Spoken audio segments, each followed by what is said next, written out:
when you first start drifting as a beginner, it can be very hard to learn. You go into your first corner, you initiate, and immediately oversteer. Then I'm going to teach you 3 beginner techniques in drifting. Okay, I'm not going to touch the tune. This is the default tune.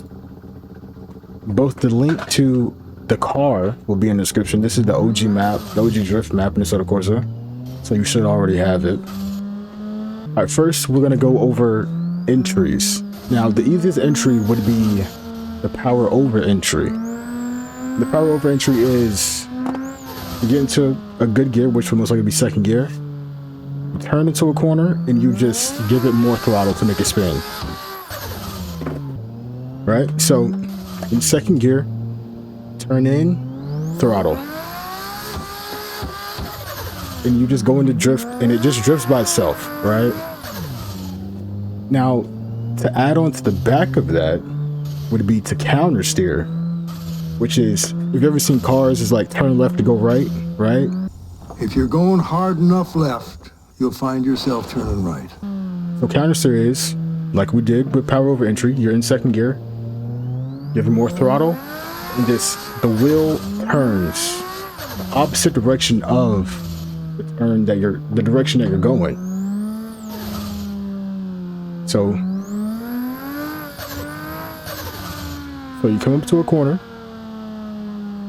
you power over, and the wheel turns, right? And the wheel will turn by itself if you have a force feedback wheel.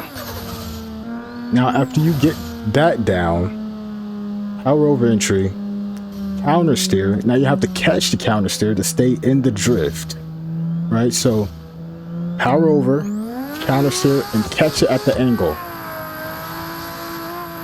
right?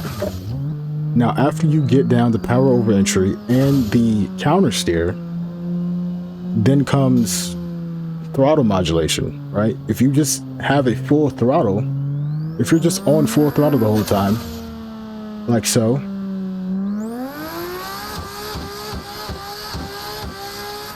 it's very choppy and you tend to spin out, right?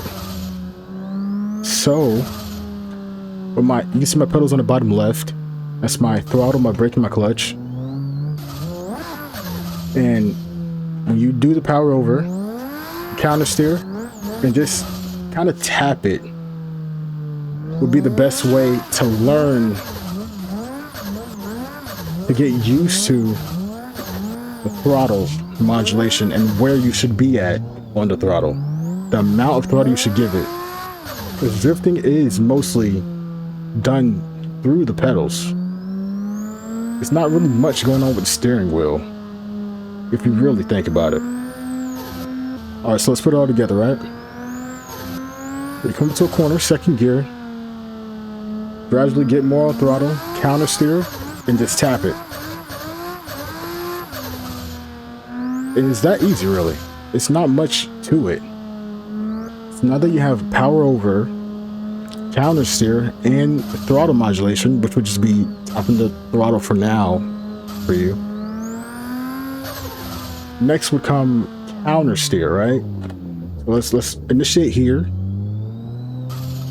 Get on throttle, power over, catch it, tap it, and then let go. Make the wheel spin the other way, like this right here, and catch it again. It's just basically an initiation and counter steer multiple times. The wheel does most of the work if you have a force feedback wheel. It just does it itself. Right? I'm not even gonna touch it.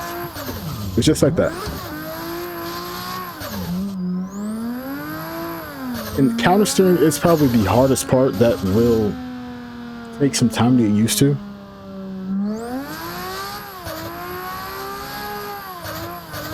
The smoother you are on the throttle, the easier it will be to control the drift. See, I'm barely touching the wheel. I'm just kind of, once I get into drift, I start to steer just a little bit. But I think that's enough for this video. If you have any other questions or any other videos you want me to do on other things like hand brakes or left foot braking, clutch kicks, let me know in the comments below. And I'll see you next time.